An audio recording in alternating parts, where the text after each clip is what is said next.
दोस्तों, dairy production के segment में अमूल को कौन नहीं जानता। वर्तमान में अमूल की कुल कीमत 50,000 करोड़ रुपए है। गुजरात से शुरू हुई मिल्क प्रोडक्ट्स की इस कंपनी के उत्पाद आज 60 से भी ज्यादा देशों में बिकते हैं। भारत में ही हर दिन अमूल की 2.5 करोड़ से भी ज्यादा दूध की थैलियां और 15 लाख से ज्यादा टेट्रा पैक बिकते हैं। आप भी अगर किसी शहर या कस्बे में रहते हैं तो मुमकिन है कि आपके घर भी अमूल की ये जानी पहचानी थैली रोज सुबह पहुंचती होगी। लेकिन दोस्तों, क्या कभी आपने ये सोचा है कि ये दूध देश के अलग अलग किसानों के घरों से अमूल मिल्क प्लांट और फिर आपके घर तक का सफर कैसे तय करता है? नहीं जानते तो इस वीडियो को अंत तक देखें, क्योंकि आज हम आपको बताएंगे कि अमूल मिल्क कैसे बनता है। नमस्कार और स्वागत है आप सभी का द मिस्टिक आइलैंड पर एक बार फिर।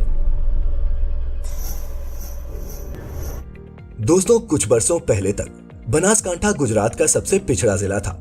यहाँ पानी की कमी होने की वजह से यहाँ आम जिंदगी जीना भी आसान नहीं था। लेकिन फिर गुजरात के इस इलाके ने सहकारी तौर पर डेयरी का व्यवसाय ऐसा अपनाया कि ये सबसे पिछड़ा जिला आज सिर्फ देश का ही नहीं बल्कि एशिया में सबसे ज्यादा दूध का उत्पादन करने वाला जिला बन गया। दोस्तों, दूध का कारोबार एक बड़ा कारोबार है, बशर्ते इसे बनास डेयरी के ढंग से किया जाए। दोस्तों, बनासकांठा डिस्ट्रिक्ट के हर गांव में मिल्क कलेक्शन सेंटर्स हैं, जिससे पशुपालकों को गांव से बाहर दूध बेचने नहीं जाना पड़ता।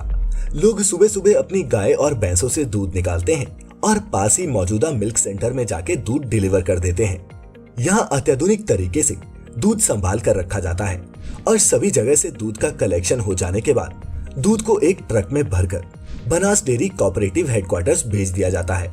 इसी जिले में स्थित बनास डेयरी रोज करीब 50 लाख लीटर दूध इकट्ठा करती है और उसमें से रोजमर्रा के दूध के अलावा बटर, आइसक्रीम और दूसरे प्रोडक्ट्स बनाकर वैल्यू एडिशन करके डेयरी और किसानों के लिए मुनाफा जमा करती है। 3,50,000 किसान, 60 लाख मवेशी, 50 लाख लीटर दूध, 8 हाईटेक प्रोसेसिंग प्लांट्स, इन सबको आपस में मिला दें तब बनता है एशिया का सबसे बड़ा डेयरी कोऑपरेटिव, जिसका सालाना टर्नओवर 75 अरब 52 करोड़ रुपए से भी ज्यादा का है। दोस्तों, ये कोई मामूली कोऑपरेटिव नहीं है, ये एक मेगा डेयरी है, एक अल्टीमेट मिल्क डेयरी। अपने प्रोडक्ट्स को मार्केट में बेचने के लिए इन्होंने अमूल ब्रांड नेम का इस्तेमाल किया, जो आज भारत के घर घर में एक जाना पहचाना नाम बन चुका है। दोस्तों, बनास डेयरी की स्थापना सन 1969 में हुई थी।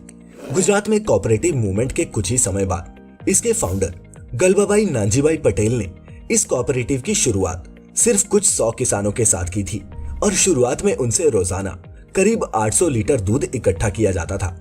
अब बनास डेयरी की मेंबरशिप्स बहुत बढ़ गई हैं। आज के समय में बनास डेयरी के 3,50,000 मेंबर्स हैं और अब यहाँ रोजाना 5 लाख लीटर दूध का उत्पादन होता है। दोस्तों, पालनपुर में मौजूद बनास डेयरी लगभग 122 एकड़ में फैली हुई है। इस डेयरी में 3 अलग अलग यूनिट्स हैं। फर्स्ट यूनिट में लिक्विड मिल्क, पनीर, दही, घी, बटर मिल्क और ड्राई पाउडर बनता है। सेकेंड यूनिट में बटर, मिल्क पाउडर और यूएचई टेट्रा पैक बनते हैं और थर्ड यूनिट में फुली ऑटोमेटिक आइसक्रीम और बटर बनता है। साथ ही इसका एक नया चीज प्लांट भी है। दोस्तों, बनास डेयरी में जितने भी दूध के टैंकर आते हैं उनका सबसे पहले तो क्वालिटी टेस्ट किया जाता है। क्वालिटी टेस्ट क्लियर होने के बाद ही दूध के टैंकर को खाली किया जाता है। लेकिन दोस्तों, ये दूध सीधा पैकिंग के लिए नहीं भेजा जाता। क्या आप जानते हैं कि इस दूध को पीने लायक बनाने से पहले इसे एक प्रोसेस से गुजारना पड़ता है, जिसे पैस्चराइजेशन कहा जाता है। स्कूल में आपने अगर पैस्चराइजेशन नहीं पढ़ा तो आपको बता दूं कि दूध के तापमान में एकदम से बदलाव लाकर उसमें मौजूद हार्मफुल बैक्टीरिया को मारने को ही पैस्चराइजेशन कहते हैं। दूध के पैकेट पर अगर आप ध्यान से देखेंगे तो पैस्चराइज्ड मिल्क लिखा भी होता है। आइए जानते हैं कि दूध को एक प्लांट में पैस्चराइज कैसे किया जाता है। सबसे पहले दूध को एक ऐसी पाइपलाइन के जरिए पास किया जाता है जिसका टेम्परेचर हर 15 सेकंड में बदलता रहता है।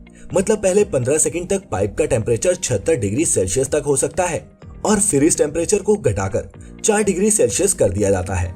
ऐसी प्रक्रिया लगातार 1 घंटे तक चलती रहती है, जिससे दूध के सभी हार्मफुल बैक्टीरिया खत्म हो जाते हैं और दूध फटने और खराब होने के चांसेस बहुत ही कम हो जाते हैं। दोस्तों, इसी प्रोसेसिंग की वजह से अमूल मिल्क में ज्यादा मलाई नहीं बनती और ज्यादा घी भी नहीं निकल पाता। अब ये पैस्चराइज्ड मिल्क पैकेजिंग एरिया की तरफ बढ़ता है। फिर 23 लाख लीटर दूध को पॉली पैक्स में भरा जाता है। पैकेजिंग वाली ये मशीन हर मिनट में 150 से 200 पाउच बनाती है। फिर इन पैकेट्स को इंतजार कर रहे ट्रकों में लोड किया जाता है, जिसके बाद ही ये हिंदुस्तान के अलग अलग हिस्सों की दुकानों और बाजारों में बेचे जाने के लिए तैयार होते हैं। दोस्तों, आज भारत में 30 से भी ज्यादा मिल्क प्रोसेसिंग प्लांट्स में अमूल का दूध प्रोसेस और पैक होता है और आपकी सुबह की चाय की प्याली तक पहुंचता है। तो दोस्तों, अगली बार जब भी आप दूध का गिलास पिएं, टोस्ट पर मक्खन लगाएं या फिर आइसक्रीम का मजा लें, हमें और अमूल की इस कमाल की कहानी को याद जरूर करिएगा। अगर आप कुछ इस विषय पर साझा करना चाहते हैं तो नीचे कमेंट करके हमें बता सकते हैं। साथ ही अगर ये वीडियो आपको पसंद आया हो तो इसे लाइक और शेयर करना नहीं भूलना। साथ ही इसी तरह की और भी इंटरेस्टिंग वीडियोस देखते रहने के लिए द मिस्टिकल लैंड को अभी सब्सक्राइब करें और बेल आइकन पर क्लिक करें ताकि हमारी अगली वीडियो का नोटिफिकेशन आपको टाइम से मिल जाए। फिलहाल आज की इस वीडियो में इतना ही। अब हमें इजाजत दीजिए। आपका बहुत बहुत शुक्रिया।